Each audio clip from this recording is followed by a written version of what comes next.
Buenas tardes, hermanos. Espero que estén todos muy felices, gozosos, disfrutando de este hermoso día. Hoy estuvimos soleados, gracias a Dios. Saludamos a todos los hermanos que se disponen a escuchar esta enseñanza con nosotros en directo y a todos los que nos van a escuchar más tarde y en el transcurso de la semana. Como siempre, es mi deseo que todas las cosas estén fluyendo bien en sus vidas y que estén gozosos. Hoy la pregunta es, ¿buscas tú la dirección de Dios en todo lo que haces? ¿Buscas la dirección de Dios? La Biblia dice en el Salmo 25 del 4 al 6, Señor, hazme conocer tus caminos, muéstrame tus sendas, encamíname en tu verdad y enséñame. Tú eres mi Dios y Salvador. En ti pongo mi esperanza todo el día. Acuérdate, Señor, de tu ternura y tu gran amor que siempre me has mostrado. En este pasaje, el salmista David clama pidiendo la dirección de Dios en su vida y dice tres cosas muy importantes. Muéstrame, encamíname y enséñame. Son palabras que revelan un alma que ha reconocido su incapacidad para seguir el camino correcto y se rinde totalmente al control de Dios para su salvación. Pero aún cuando hemos buscado la dirección de Dios, debemos de estar conscientes de que a lo largo del camino encontraremos muchos obstáculos, por lo tanto debemos mantenernos cerca de Él en todo tiempo. Los deseos carnales, el consejo equivocado, la impaciencia, la avaricia, la ira, la duda y otros sentimientos por el estilo son como serpientes astutas que constantemente tratarán de hacernos tropezar y que puedan causar mucho daño en nuestras vidas si accedemos a sus intenciones. Cuando decidas buscar la voluntad y la dirección de Dios, siempre ten presente los siguientes pasos que nos indica la palabra. Límpiate. El pecado es un estorbo en tu relación con Dios y daña tu comunión con Él, pero Él siempre está dispuesto a perdonarnos y a limpiarnos. Así nos dice Juan, que si confesamos nuestros pecados, Él es fiel y justo para perdonar nuestros pecados y limpiarnos de toda maldad. Confiesa esos pecados de los cuales estás consciente y pide perdón al Señor y ellos y todos los demás que no recuerdas. Entrégate. Dios dice que te ama y que quiere lo mejor para tu vida. Además, Él es omnisciente, es decir, sabe absolutamente todo lo que va a suceder en el futuro. Entonces, ¿por qué no creerle y entregarte totalmente a su voluntad y dirección? Como nos enseña el Salmo. Encomienda al Señor tu camino, confía en Él y Él hará.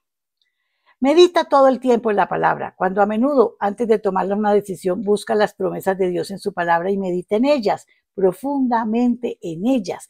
El Salmo nos dice, bienaventurado el varón que no anduvo en consejo de malos, ni estuvo en camino de pecadores, ni en silla de escarnecedores se ha sentado, sino que en la ley del Señor está su delicia, y en su ley medita de día y de noche. Mientras meditas, ora pidiendo al Señor sabiduría y discernimiento espiritual. Pide al Señor. Jesús nos dice en Mateo, pedid y se os dará, buscad y hallaréis, llamad y se os abrirá. Pero pide consciente de que tu petición está de acuerdo a la voluntad de Dios expresada en la Biblia. Y cree, al decir cree que Dios es todopoderoso para hacer lo que tú puedes hacer y que te ama tanto que quiere lo mejor para ti. Nos enseña Efesios, y aquel que es poderoso para hacer todas las cosas mucho más abundantemente de lo que pedimos y entendemos, según el poder que actúa en nosotros. Hay que aprender a esperar. Esto no es nada fácil, pero también es cierto que es ahí cuando el Señor realiza su mejor trabajo como el escultor de nuestras almas. Él actuará en su tiempo, que es perfecto. En el pasaje de David nos dice, en ti he esperado todo el día. David confiaba y esperaba. Cuando hayas conseguido todos estos pasos, concentra tu atención en buscar la voluntad de Dios por medio de la lectura de su palabra y la oración diaria. Entonces aplica estas enseñanzas en tu vida diaria y sigue la dirección que Él te indique, aunque pienses que es totalmente ilógico. Ten la seguridad que el poder de Dios se manifestará en tu vida a su debido tiempo y disfrutarás de todas sus bendiciones. Por eso vamos a orar. Padre, yo te ruego, Señor, que me dé sabiduría y discernimiento. Pídele sabiduría, pídele discernimiento para entender los planes que tienes en tu vida Señor, muestra con claridad y dirección lo que tú deseas que yo siga. Lo que sea, Señor, dame la fuerza y el valor para obedecerte y dame paciencia para esperar en tu tiempo. En el nombre de Jesús, amén, amén y amén. Amén. Una vez más, como siempre, los dejo en compañía de nuestro amadísimo Pastor John Jairo. Amén. Gracias, amor. Buenas tardes a todos. Dios los guarde, los bendiga, los prospere en todo sentido. Y estén ustedes gozando de la plena paz que otorga la presencia de Dios en nuestras vidas. Esa seguridad que deberíamos construir con base en lo que ya conocemos de su palabra, de su voluntad, de Él mismo. Perdón, a través de su palabra. Entendiendo que Dios está a nuestro favor.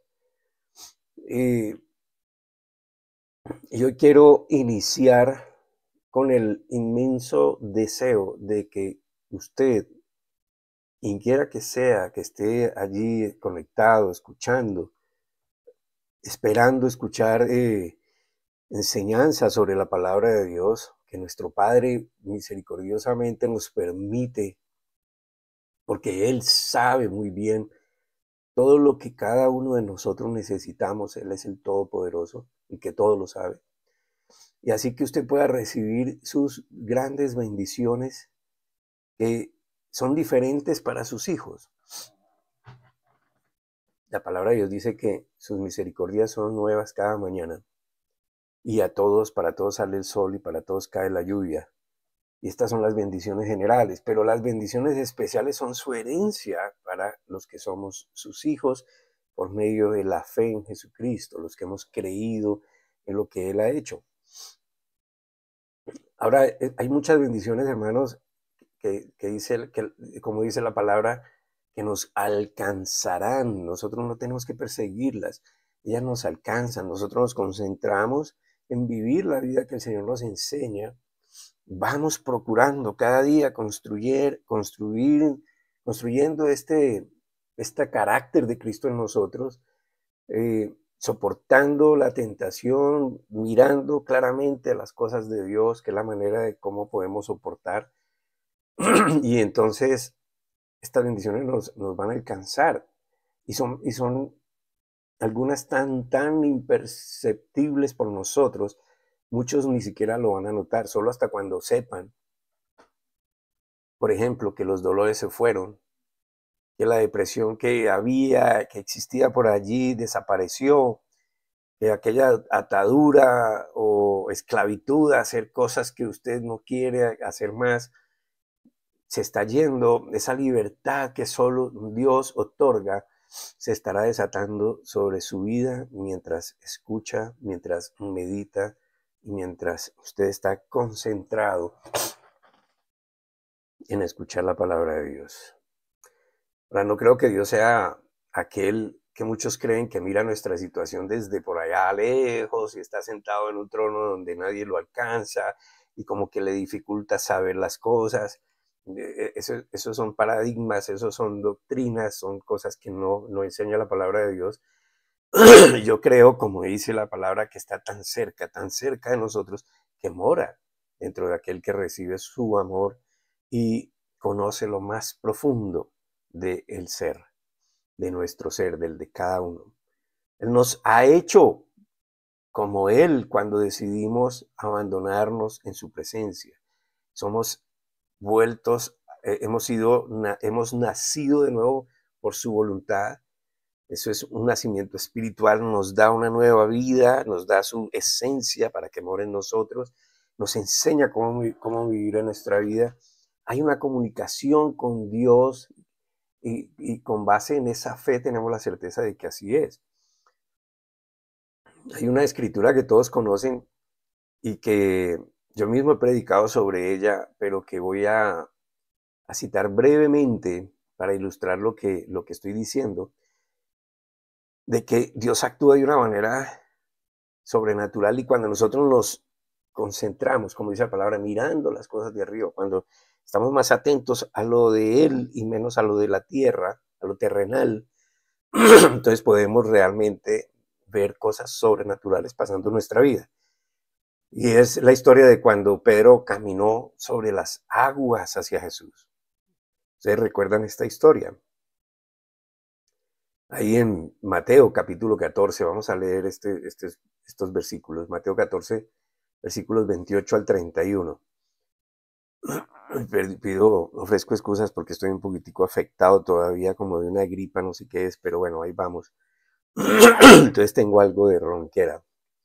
Y dice Mateo 14, 28 al 31. Señor, si eres tú, respondió Pedro, mándame que vaya a ti sobre el agua.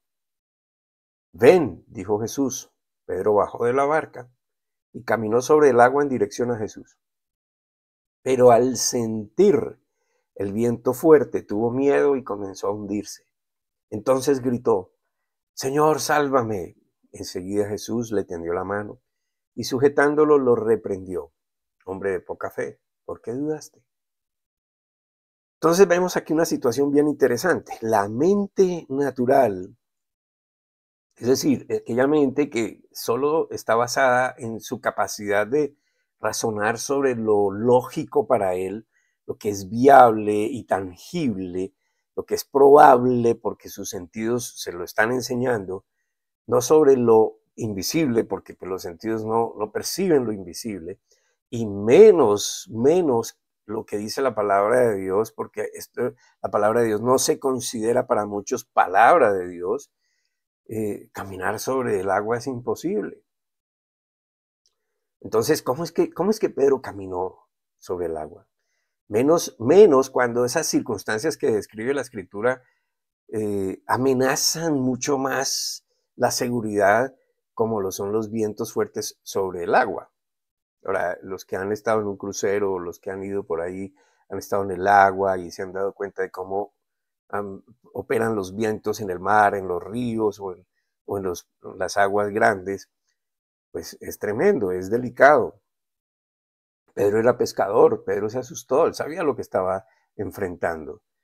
Y eso fue una mente natural, pero los que decimos o decidimos vencer nuestro inmediato, nuestro intelecto con la fe de Jesucristo, podemos apreciar algo interesante fuera de que Pedro pudo caminar solo porque Jesús le dijo que lo hiciera.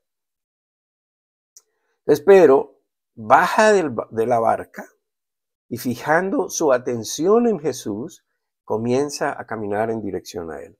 Ahora note que Jesús estaba sobre el agua también. ¿También? No estaba en algún sitio estable y sólido que lo estuviera sosteniendo. Y eso, de hecho, ya es algo sobrenatural. O sea, eso no suele suceder. Eso no es posible naturalmente. ¿Sí? Y no hizo nada extraordinario con el objeto de que Pedro caminara hacia él sobre el agua, como de pronto pavimentar el pedacito, el trayecto por donde Pedro comenzó a recorrer para que lo pudiera caminar allí.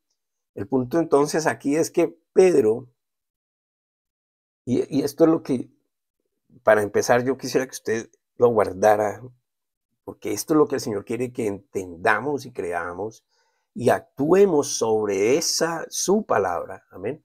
Porque recuerde que Jesús solo dijo la palabra, dijo, ven. ¿Qué es lo que Pedro estaba pidiendo? Hazme caminar sobre el agua hacia ti. Y Jesús simplemente le dijo, ven. Pedro obedece, camina en obediencia a lo que oyó, mirando al que lo dijo, a Jesús. Concentrado en él, en sus palabras que le indicaron que caminara, pudo hacerlo y sobre las aguas en medio de un fuerte viento sin miedo. Sin miedo, la Biblia es clara, no lo registra.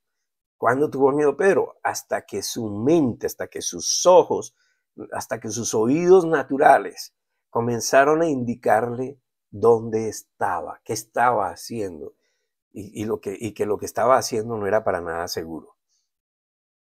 Enseguida Pedro, dice la Escritura, dejó que el miedo se interpusiera entre esa fe en Jesucristo y su palabra, cuando desvió la mirada para fijarse en lo circunstancial, en lo natural.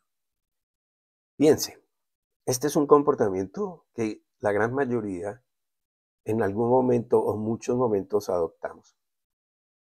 Permitimos que lo que los sentidos nos dicen lógicamente a la mente natural, que es la que Dios quiere que renovemos, produce una cantidad de sentimientos y emociones que se meten entre la fe, la palabra de Dios que ha sido dada, que nos dice que le creamos, que actuemos sobre lo que Él nos dice, y el miedo, el temor, la ansiedad, la angustia, etcétera, etcétera, por las circunstancias, no permite que nosotros hagamos y caminemos en lo sobrenatural.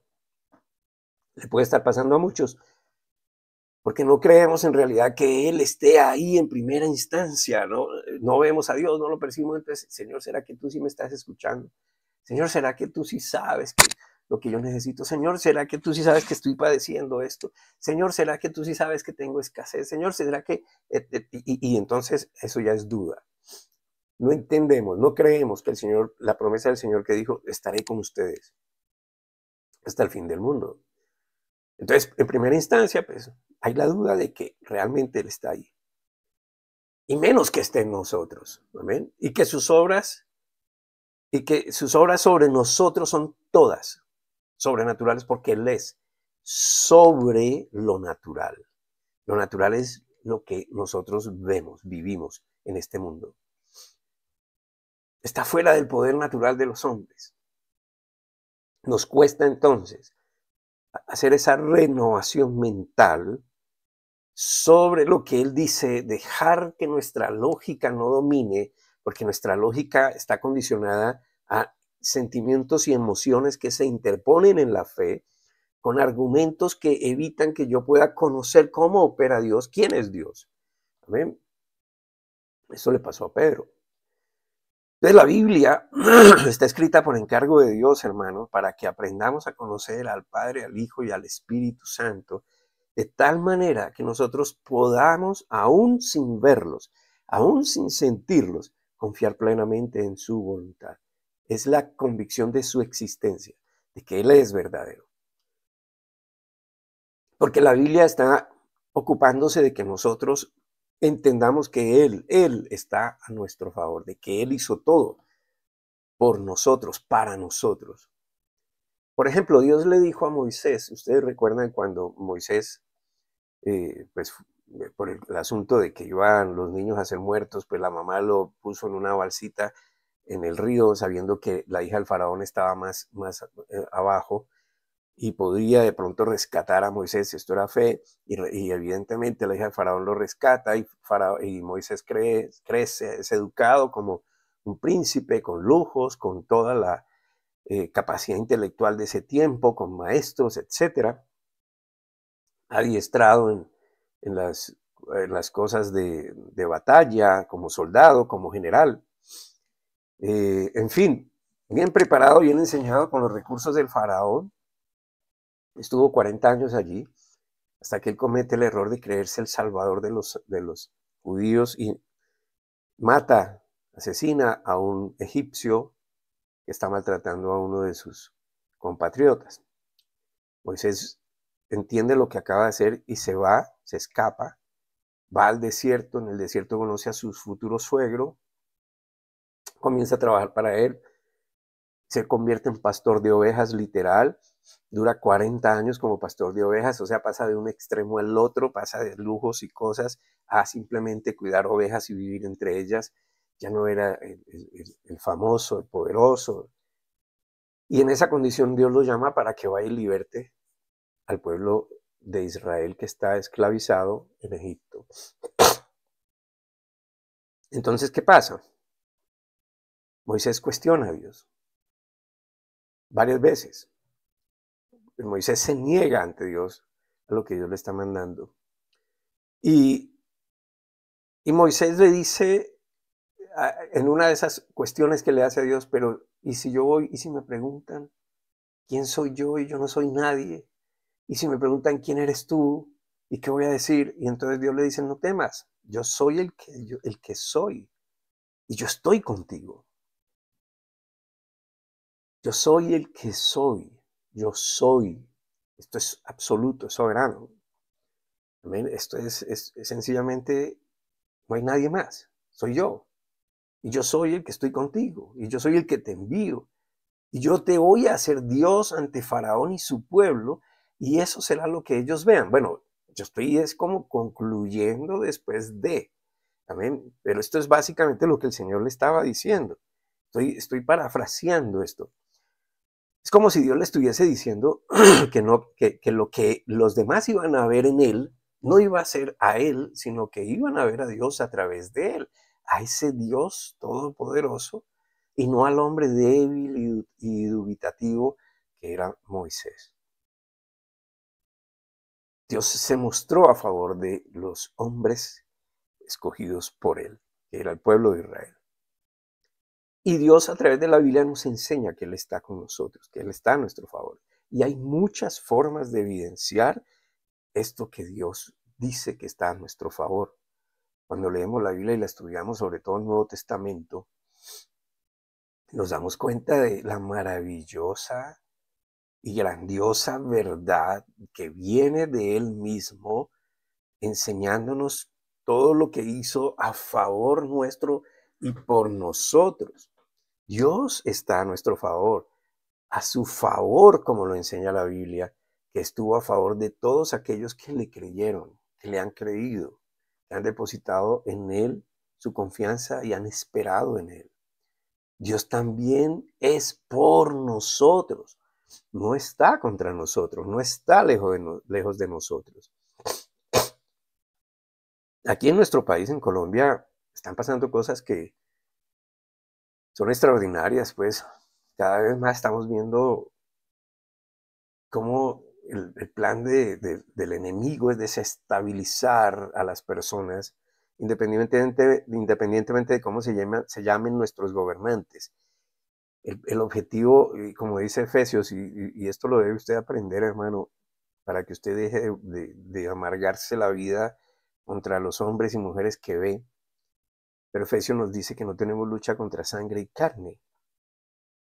Sí, infortunadamente, las personas sin temor de Dios están a favor, están siendo usadas por Satanás y no entienden eso. Y nunca lo van a reconocer, obviamente. Que nadie va a decir si yo soy usado por Satanás, a menos aquel que realmente le esté haciendo culto a Satanás. Entonces, en nuestro país, como en todo el mundo, básicamente, están pasando cosas que quieren robar nuestra paz, nuestra seguridad, que solo quieren crear zozobra, que quieren crear miedo, incertidumbre.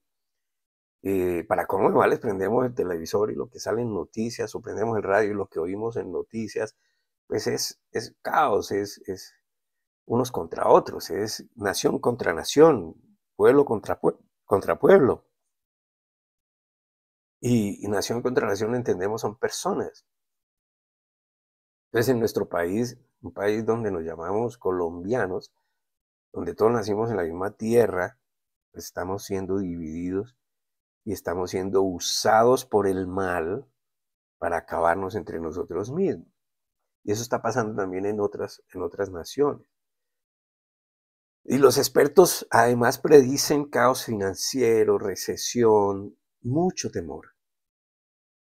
Pero mire, y este es el punto, hermano, aunque eso es lo natural, eso es lo evidente, lo lógico para su mente, porque usted, como le dije, obviamente lo está detectando por sus sentidos, causa impacto en sus emociones, causa impacto en sus decisiones, en su intelecto, y usted comienza a moverse conforme a lo que todo eso le está produciendo en su interior.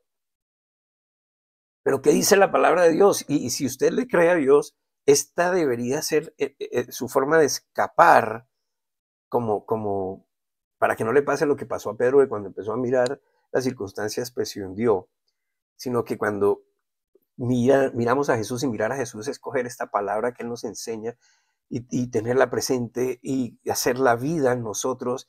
Esto es mi realidad no es lo que el mundo quiere enseñarme, mi realidad es la que Dios me dice, porque Él es verdadero, Él es cierto, Él es mi Padre.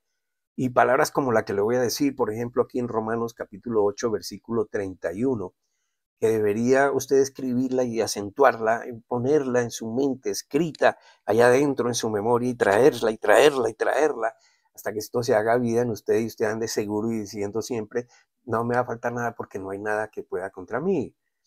Dice Romanos 8:31, ¿qué diremos frente a esto? ¿Qué diremos frente a todo el caos? ¿Qué diremos frente a la duda? ¿Qué diremos frente a la tristeza, a la enfermedad, ante la escasez, ante lo que dice la gente? ¿Qué diremos contra esto? Si Dios está de nuestra parte, ¿quién puede estar en contra nuestra? Ahora piensa en esto. Permítase la oportunidad de meditar y dejar que esta verdad de Dios, que Dios quiere que usted, ahora que se la ha revelado, la conozca, la entienda, la guarde y proceda conforme a ella. Que usted, cuando vengan estos temores, recuerde la palabra y diga, ¿quién puede contra mí si Dios está conmigo? La aplique con el sentido de espantar todo temor y que sea suficiente para que lo sobrenatural espante lo natural. Piense, si Dios está a su favor, ¿qué problema? Que pueda anunciarse por el gobierno, por cualquier hombre que cree ser más poderoso que Dios, cualquier enfermedad que pueda querer estorbar, cualquier escasez, inseguridad, en fin, ¿qué puede contra usted si Dios está a favor suyo, si Dios está de su parte? ¿Tiene usted la convicción de que Dios está a su favor? Empiece por ahí. Porque si no es así, hermano, esto le está sirviendo, esto le debería servir. Dios está a su favor, es una afirmación, una declaración de Dios hacia usted. ¿Amén? Porque puede ser que usted no lo crea, aun cuando a veces lo diga. ¿Cómo entiende que no lo cree si usted lo pronuncia o lo dice y lo guarda en su mente y lo recita? Pues que cuando llega el momento, lo primero que acude a su mente es el temor, el miedo, lo domina, y lo último que recordó fue la palabra cuando el pastor tuvo que llamar al pastor para que orara por usted y el pastor le dice, no temas, Dios está contigo, Dios está a tu favor, si Dios está a tu favor, ¿quién contra ti?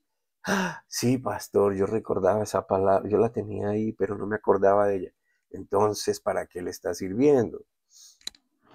Creer a Dios es exactamente creer en que aún siendo nosotros de carne y hueso, tenemos el favor de Dios. Recuerda el versículo del sábado pasado, en primera de Juan 4:17. Tal como es Jesús, así somos nosotros. Amén. Recuerde esto, recuerde que hicimos una enseñanza sobre esto. Y aquí estamos tratando de continuar esto. ¿Cómo es Jesús? ¿Qué hace Jesús? Jesús estaba parado sobre el agua. Jesús llegó hacia ellos a una distancia de ellos sobre el agua. Jesús estaba en lo sobrenatural, tenía el dominio y ese Jesús es el que mora en nosotros. No consiste en lo que usted pueda hacer, en su gran perfección, en su impecabilidad, en su gran capacidad de bondad por ayudar a los demás. Depende exclusivamente de que Dios lo amó a usted, a cada uno de nosotros, pero que no todos entienden, creen o lo saben. Analice la siguiente escritura, por favor. En Juan, para entender cómo es que Dios está a favor de nosotros. Juan, capítulo 3, versículos totalmente conocidos. Juan 3, 16 al 17. Porque tanto amó Dios al mundo que se ha dado, escuche bien antes de que empiece a repetir ahí, por favor, como un lorito. Escuche esta palabra con atención. Escúchela, medite en ella, ponga atención plena, porque esta es una versión un poco más exacta que otras traducciones. Esta es más acogida al idioma original, porque tanto amó Dios al mundo que se ha dado a sí mismo como unigénito Hijo, para que todo el que cree en Él no se pierda, sino que tenga vida eterna. Porque Dios no se envió a sí mismo como Hijo al mundo para condenar al mundo, Por el contrario, para que el mundo sea salvo por Él mismo. Si usted está entendiendo, Dios no es un Dios que tenía un hijo y lo envió allá, que vaya a morir a mi hijo por eso, porque usted es tan bueno y entonces con eso no. Él mismo tomó una forma. Ay, ahora viene la mente lógica de decir, pero ¿cómo es posible? Para Dios todo es posible porque Dios es espíritu, Dios no es materia. Dios es todopoderoso, Dios es el que lo sabe todo. Él creó todas las cosas. Él se hace hombre, toma la forma de nosotros y toma la forma de hijo. Y todos lo vieron y todos estuvieron con él y caminó 30 y pico, 33 años larguitos aquí en la tierra, enseñó a la gente, hizo milagros, en fin, nació de una mujer, no fue concebido por hombre y mujer, sino por el Espíritu Santo en una mujer. Amén. Eso es algo sobrenatural. Y dice que es Dios mismo que se envió a sí mismo en esa forma para dar la vida por nosotros, por cada uno de nosotros. Esa palabra al mundo, porque tanto amó Dios al mundo, esa palabra mundo no se refiere al planeta Tierra, sino a los que fuimos creados a su imagen y semejanza. O sea, usted, yo y todas las personas que habitamos en esta tierra. Él tanto nos amó a cada uno de nosotros. Si usted hubiera sido el único en este planeta, tanto lo amó a usted. Amén. De esa manera lo amó. ¿Cuál manera? Si usted es parte de ese mundo, de esas personas, cree que Dios lo amó de tal manera que se dio a sí mismo en forma de hombre para salvarlo de toda condenación y las consecuencias de esa condenación. Estas son suficientes razones para entender que Dios está a nuestro favor. La Biblia enseña, ¿y por qué tuvo que haber habido derramamiento de sangre?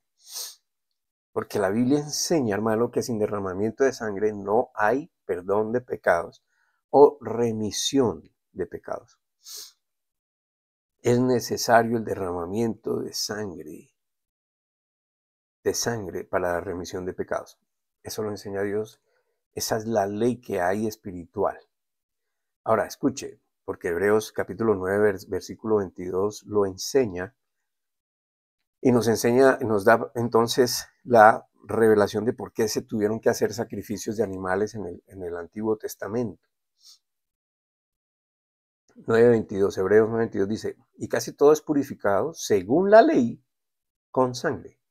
Y sin derramamiento de sangre no se hace remisión. Nadie en este mundo tuvo que dar su propia vida para que le fueran perdonados sus pecados. Solo uno entregó su vida para eso y ese fue Jesús, Dios hecho hombre, como lo dice lo que acabamos de leer, los versículos, y también Juan capítulo 1, y usted lee versículos 1 al 14 y entiende. Amén. Y además que hay muchas más escrituras. ¿Por qué Jesús? Porque Jesús es Dios hecho hombre, que no cometió pecado, que estaba en un cuerpo como el nuestro, sujeto a pasiones como las nuestras, así, a tentaciones como las que podemos sufrir cada uno, a debilidades como las que cada uno pueda tener. Amén. Sin embargo, él no pecó. Él fue el Cordero perfecto.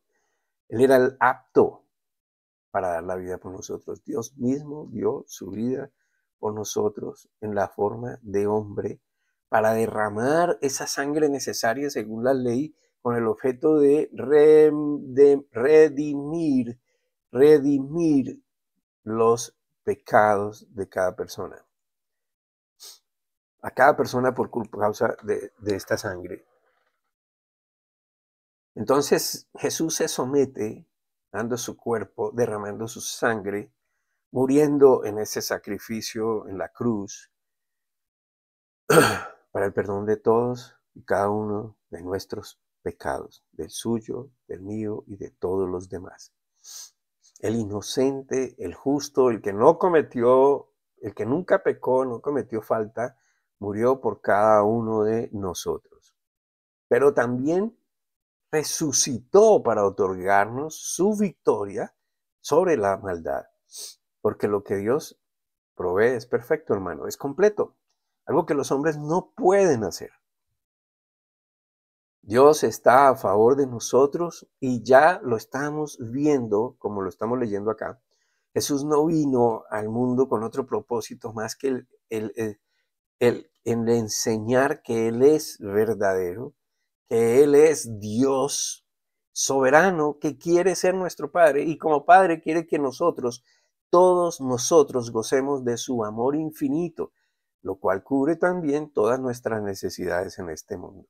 Por eso usted no puede colocar otro intercesor, porque no existe, no existe. La palabra enseña que solo a través de Jesús, la palabra enseña que solo es un intercesor y es Jesús. No hay más, hermano, no se deje embolatar.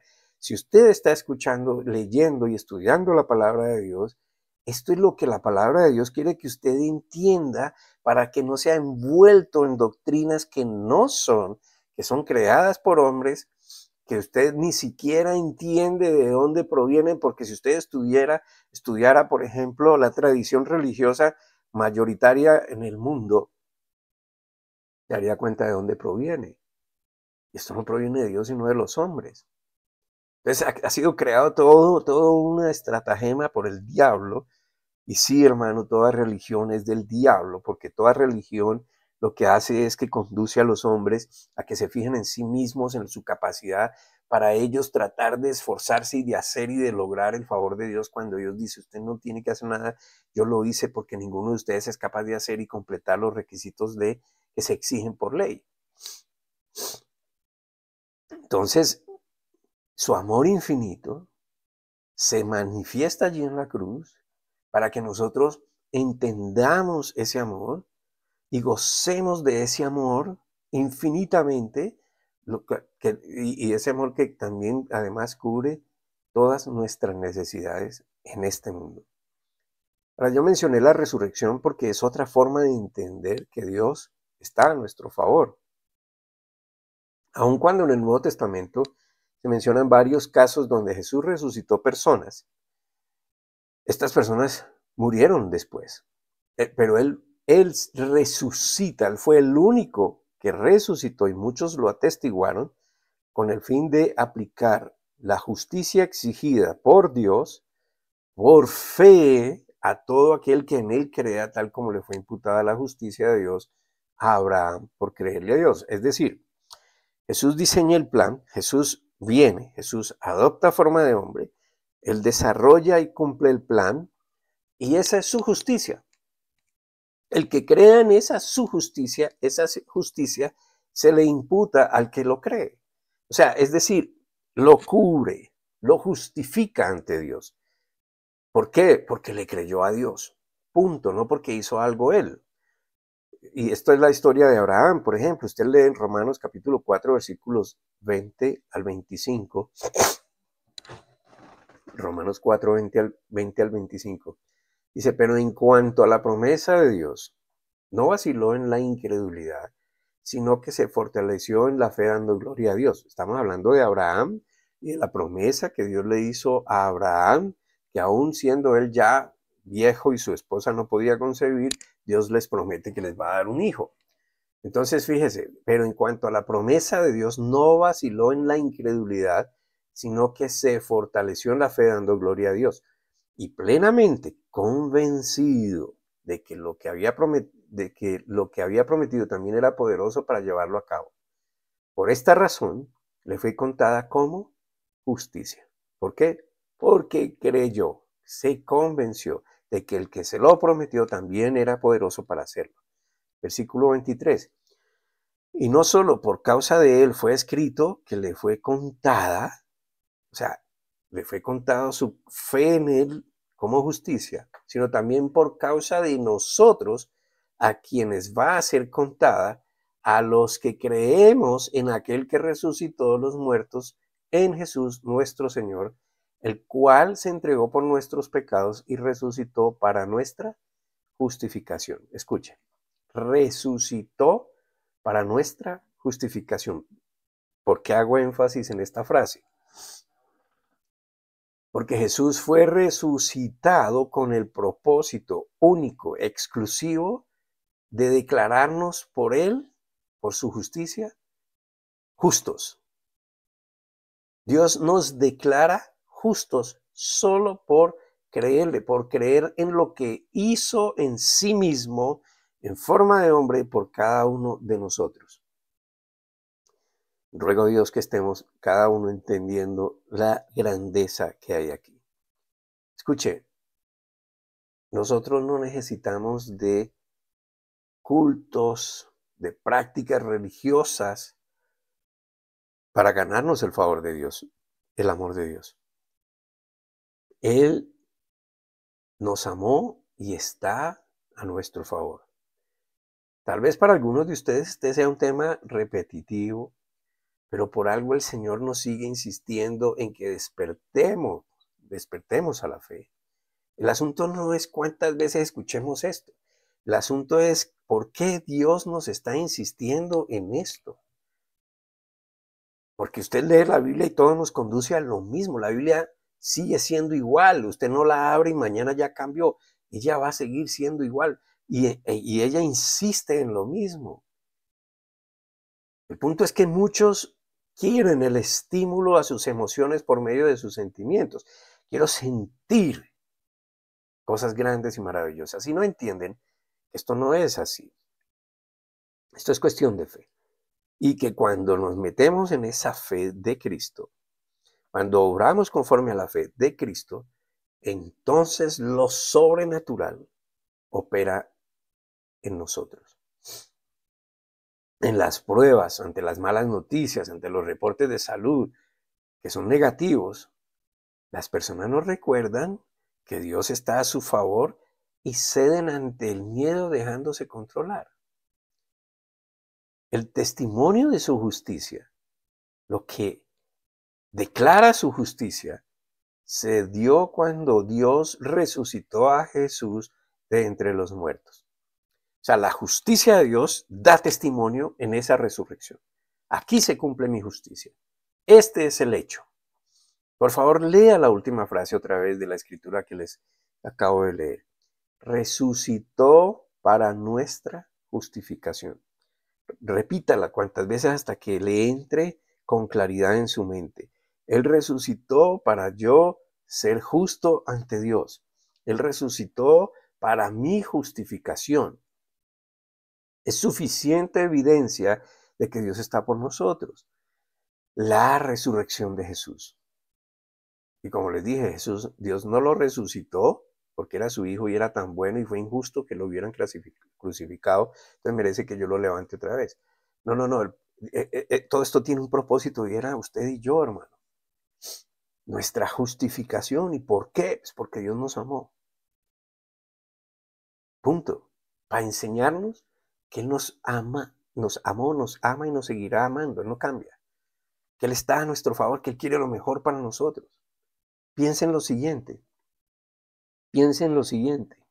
Si el pecado es lo que aleja al hombre de Dios, porque Dios no puede comulgar con el pecado, y el pecado, cuando uno peca, uno mismo se vuelve un repelente a la perfección de Dios.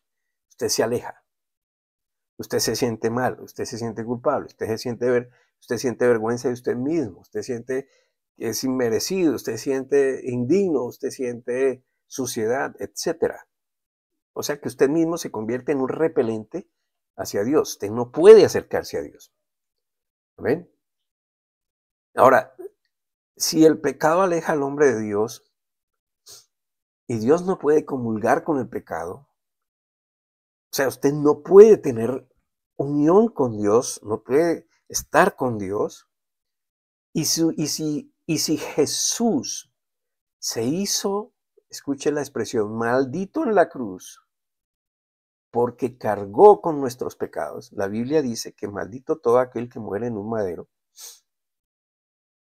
Y la Biblia dice que Jesús se hizo maldito a sí mismo, cargando todos nuestros pecados, los de toda la humanidad.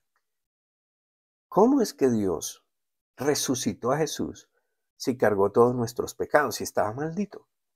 Ahora, esto es lo interesante aquí. Recuerde que es el mismo Dios hecho hombre. Entonces la respuesta es porque Jesús, Dios, en su poder, encapsulado en Jesús, eliminó de manera completa, perfecta, permanente, todos nuestros pecados, toda nuestra culpa, todo nuestro juicio condenatorio, al ser levantado victorioso por el poder del Espíritu Santo, sobre todo lo que impedía que pudiéramos estar eternamente en la presencia del Padre. Por eso nos declaró justos. Esto nos debe dar paz. Esto nos debe dar ánimo, nos debe levantar el deseo de conocer más de Dios, el deseo de dejar de estar haciendo prácticas vanas que Dios no quiere, sacrificios vanos que Dios no quiere, que Dios no necesita porque ya lo hizo en sí mismo por usted y por mí, para dedicarnos a entender a Dios, conocer a Dios, conocer lo que Él es, lo que Él hizo por nosotros y vivir en esa paz, sabiendo que mientras estemos aquí, también Él se ocupa de nosotros. Por eso Jesús está ahora a la diestra del Padre en su trono. Pero también dice la Escritura que nosotros estamos junto con Él en los lugares celestiales. Mírela aquí en Efesios capítulo 2, versículos 5 al 6. Aún estando nosotros muertos en los pecados, nos dio vida juntamente con Cristo. Nos dio vida juntamente con Cristo. Muertos en nuestros pecados, nos dio vida juntamente con Cristo. Escuche, esto es separación de Dios, esto lo hemos hablado. Muertos en nuestros pecados es separación de Dios. Amén. No muertos físicamente. Muertos en nuestros pecados es separación de Dios. Nosotros todos fuimos creados para estar con Dios, pero nos hemos alejado de Dios porque permitimos el pecado en nuestra vida. Ahora, si lo estamos entendiendo, ya el pecado no es problema. Si creemos en su justicia aplicada en nosotros y entendemos cuánto nos amó y respondemos a ese amor. El versículo 6 dice, y nos resucitó. Mire las palabras y la composición gramatical aquí, el uso de los tiempos gramaticales. Y nos resucitó, no nos va a resucitar. Amén. Esto es todo cuestión espiritual. Recuerde que usted no es materia, usted es espíritu, alma y cuerpo. El cuerpo es lo último. Pero además usted va a recibir un cuerpo regenerado. Amén. Cuando usted deja el cuerpo, usted no muere. Lo que muere es su cuerpo. Su alma sigue. Entonces dice que nos resucitó, o sea, nos dio vida y nos hizo sentar en los lugares, en lo celestial, en Cristo Jesús. ¿Y dónde está Jesús? En la diestra del Padre, que estábamos estudiando la semana pasada. O sea, usted está en un lugar sobrenatural. Debería aprender a entender cómo es vivir en ese lugar. Obviamente usted está aquí, usted está en materia, usted ve el mundo, usted vive en el mundo, pero usted ya no es del mundo, usted ya resucitó con Jesús. Pero mientras esté en este mundo, Dios le enseña cómo usted vive en este mundo. Por eso la Biblia se hace tan importante y por eso hay que estudiarla, por eso hay que escuchar los verdaderos mensajes que se derivan de la exactitud de la palabra y no de la mente humana corrupta. Y por último, sabemos que Dios está a nuestro favor porque ahora todos los que hemos creído, hemos recibido la esencia de Dios en nosotros, que es esa promesa que Jesús dio. Vendrá otro consolador, se llama el Espíritu Santo. Es la esencia de Dios. Ese Espíritu está ahí para ayudarnos, para mostrarnos, para revelarnos la verdad de Dios. Todo esto es por fe. Tal vez, hermano, no podamos entender todo esto que estamos hablando, porque como le digo, nuestra mente natural lucha con el entendimiento de la voluntad de Dios, que es sobrenatural. Y nos cuesta, entonces, ¿cómo es que yo ya resucité? ¿Y cómo es que esto? ¿Y cómo es esto otro? Pues son cosas que tenemos que ir trabajando y trabajando y estudiando hasta que llegue a nuestro entendimiento por la fe. Tal vez nos queda grande comprender semejante amor por nosotros cuando muchos siquiera pueden estimar que pueden ser amados por Dios. Mucha gente no cree que pueda ser amada por Dios. Escuchaba el testimonio de una mujer que participaba por 16 años, participó en este movimiento activista LGTBI, no sé qué. Y ella conoció una mujer, 16 años, y ella conoció una mujer, y era una mujer joven, relativamente 30 y algo de años, Y un día una mujer que conoció la invitó a la iglesia. Y le dijo, yo no puedo ir a la iglesia. Y la mujer le dijo, ¿y por qué no? Dijo, porque yo allá no soy aceptada, porque Dios a mí no me ama, porque yo soy como soy, no lo puedo evitar y Dios me rechaza por eso. Y finalmente, por la gracia de Dios, esta mujer fue, entendió porque Dios es grande y poderoso, entendió el amor de Dios y decidió dejar su vida porque comprendió que eso que estaba haciendo no era bueno para ella. Por más que ese movimiento quiere convencer a la humanidad de que ellos nacieron así y ahora pues ya no necesitan decirle a la humanidad que nacieron así, sino que quieren ser así. Ella entendió porque Dios le habló por su disposición de que Dios la amaba. Entonces el punto no es tanto el poder entender, sino más bien disfrutar del resultado de ese amor que nos perdonó, que nos quiere a su lado por siempre, que quiere lo mejor para nosotros y que solo busca que lo conozcamos, que entendamos que Él es real y está a favor de los que le creen. Bueno, hermano, por hoy creo que es suficiente. Ojalá y espero en Dios, no en su capacidad, que Él le recuerde y nos recuerde todas estas verdades que nos está enseñando, porque en lo personal creo que es maravilloso. Da paz, produce paz cuando meditamos en ello. Confiamos en que el Señor obre en nuestras vidas y siga como lo ha prometido obrando en nuestras vidas. Agradecemos mucho a las personas que nos apoyan en todo sentido, moralmente, espiritualmente, compartiendo este link, estas prédicas, estas enseñanzas con otras personas, haciendo sus propios grupos. No tengan temor de hacerlo, hermano, es el tiempo de activar la fe hacia los demás, de dejar de ser tan egoístas y pensar solo en nosotros. Haga su grupo, invite a otros y seguro que Dios va a glorificarse en su vida. Gracias por aquellas personas que nos ayudan. Oramos por ustedes y damos gracias a Dios por ustedes y creemos, como dice la palabra, que jamás les va a faltar ni a ustedes ni a sus generaciones venideras. En el nombre de Jesús, Señor, te bendecimos y te adoramos, Padre, porque tú eres bueno, grande y poderoso y estás a favor de nosotros. Amén.